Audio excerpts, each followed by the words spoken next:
4대째 기독교 모태신앙인 탱자가 들려주는 통도사 17암자 이야기. 부제는 통도사의 삼계탕이 아닌 가을, 겨울, 봄, 그리고 가을. 그래서 통도사의 삼계 되시겠습니다. 탱자가 지난 1년간 통도사를 6번을 갔는데 유일하게 여름에만 안 갔습니다. 왜 안 갔는가 생각을 해보니 탱자가 명색이 4대째 기독교 집안 사람인데 지난 가을에 2번, 겨울에 2번, 그것도 하루는 성탄절 날 오전에 교회 갔다가 오후에 통도사에 들린 적도 있었고 봄에 1번, 5번이나 통도사를 들리다 보니 주변의 지인들이 충고하길 탱자니 이러다가 죽어서도 천국에 못 가고 극락에 가면 웃자노 하길래 겁이 덜컥 나서 한동안 통도사에 안 가다 보니 여름은 건너뛰게 되어버렸습니다.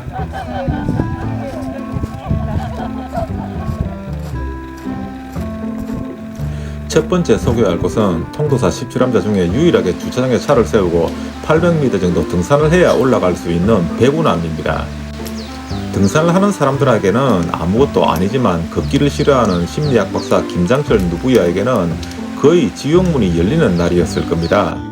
마침 부산에 비가 오는 봄이었는데 올라가 보니 비가 서서히 눈으로 바뀌고 배구남에 도착했을 때에는 흰눈이 소복히 쌓인 신기한 장면을 볼 수가 있었고 조용한 가운데 늙은 개 한 마리와 젊은 강아지 한 마리가 우리를 반겨주었습니다.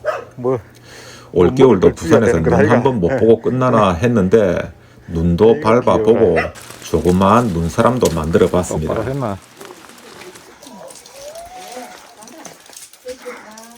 아, 강아지 별로 안 좋아하시는 갑지? 혹시 그도 찬 남자가 개띠?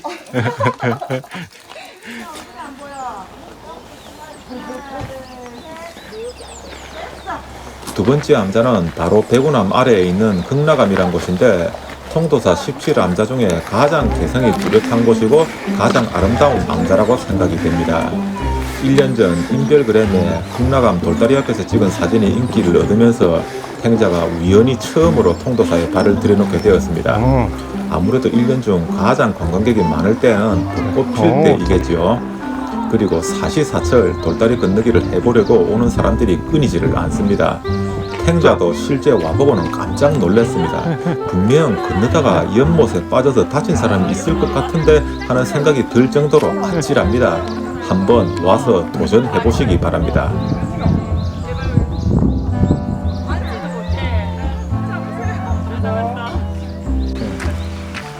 자, 이것도 한번 줄어보이소. 그리고 이것도 늙은 개 한 마리가 있고 최근에는 젊은 강아지 한 마리가 추가 영입이 된 것 같습니다. 혹시 배구남의 강아지가 여기에서 왔다 갔다 하는 것은 아닌지는 모르겠습니다.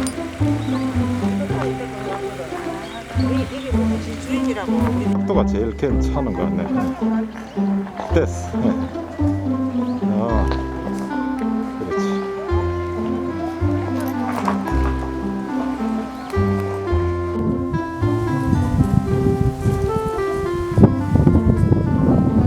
그리고 바로 극락암 옆에 비로암이 있습니다. 비로암은 던킨 도너츠 같이 생긴 나무로 유명한데요. 놀라운 비하인드 스토리가 있습니다.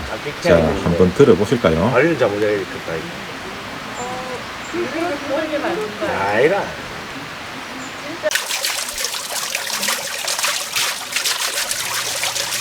잘 키운 나무보다는 잘못 키운 나무가 오히려 더 비로암을 유명하게 만든 것이지요. 재벌집 정원 같은 느낌, 그리고 금붕어가 내미는 조그만 연못도 있고 극락암과 비로암은 그냥 온 김에 같이 필수적으로 구경해야 하는 세트 메뉴라고 생각하시면 됩니다. 배구남, 비로암, 극락암을 차례로 구경하고 내려오면서 내려오는 길에 반야암이란 곳이 있습니다. 뭐 거의 들리는 사람이 없는 조용한 암자인데 10분만 하면 뭐 구경할 수가 있으니 내려오는 길에 한번 들러보시기 바랍니다. 그리고 다시 차를 몰고 내려오다가 갈림길에서 오른쪽으로 가면 자장암, 금수암, 서추암이 있는데 그중 서추암을 먼저 둘러보겠습니다.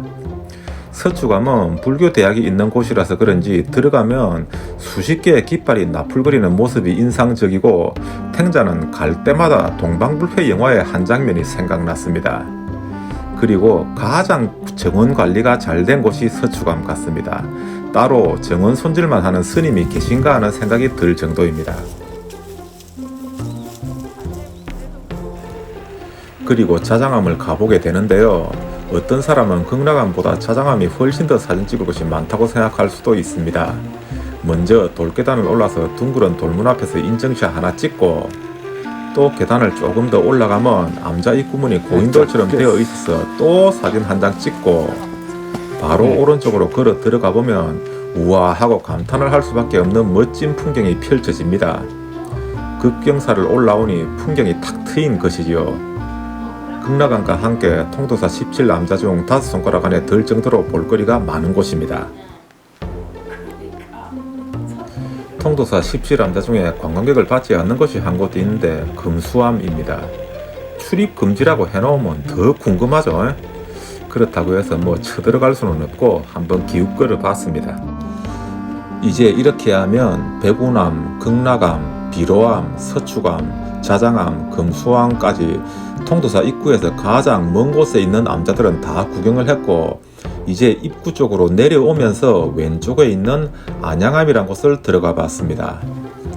안양암도 오는 사람이 별로 없을 것 같은 조용한 암자인데, 구조상 암자 뒤에서 아래로 내려가게 되어 있어서 오래된 기와지붕을 훤히 내려다보게 되는데, 마치 오랫동안 숨겨져 왔던 주인 없는 절에 온 독특한 느낌이 있었습니다. 그리고 안양암을 거쳐 내려오면 바로 또 왼쪽에 수도암이란 곳이 있어서 한번 들어가 봤는데, 아까 금수암은 입장 불가 암자이고 이곳은 가볼 필요가 없다고 생각이 들 정도로 그냥 절 건물에 개인이 사는 가정집 같았습니다. 5분 만에 암자 하나 구경했다 치고 바로 나왔습니다. 자, 그럼 지금까지 벌써 17암자 중에 9곳의 암자를 구경했는데, 통도사를 몇 번 가보신 분들은 왜 서운함이 아직 안 나오지? 서운하게 말이야 하실 겁니다. 그래서 드디어 10번째로 서운함을 구경하러 갔습니다. 서운함은 차를 몰고 장경가까지 올라갈 수도 있지만은, 꽃피는 봄에는 아래 입구에 주차를 하고 오솔길을 따라서 걸어 올라가시면은 불타는 철쭉과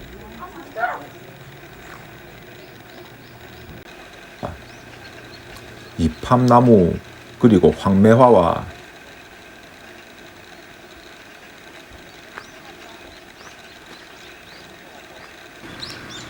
그리고 금낭화까지 구경을 하실 수가 있습니다.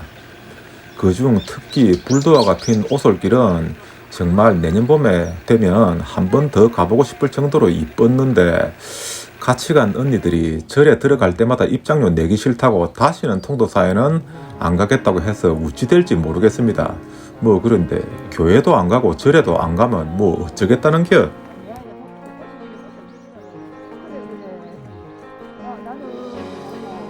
서도 작품이라니까.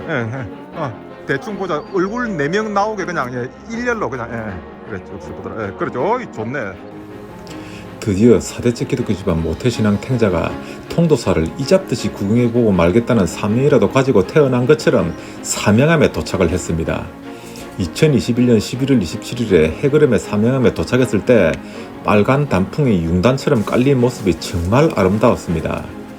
그래서 떨어진 잎이 이렇게 아름다운데 나무에 매달렸을 때는 얼마나 아름다울까 하는 환상에 젖어서 무려 1년을 기다려서 2022년 11월 5일날 사명함을 다시 찾아왔는데, 간사하게도 이번에는 또 떨어진 단풍이 더 이쁘다는 생각이 들었습니다.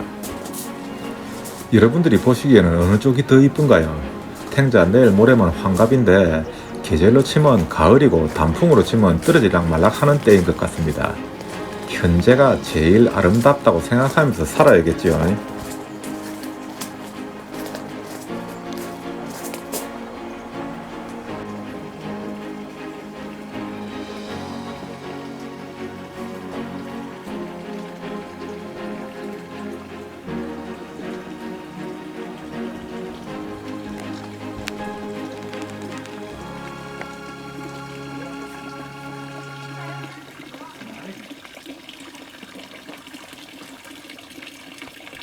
(10분을) 떠들었는데도 17암자 이야기를 다 들으려면 6곳의 암자가 더 남았습니다.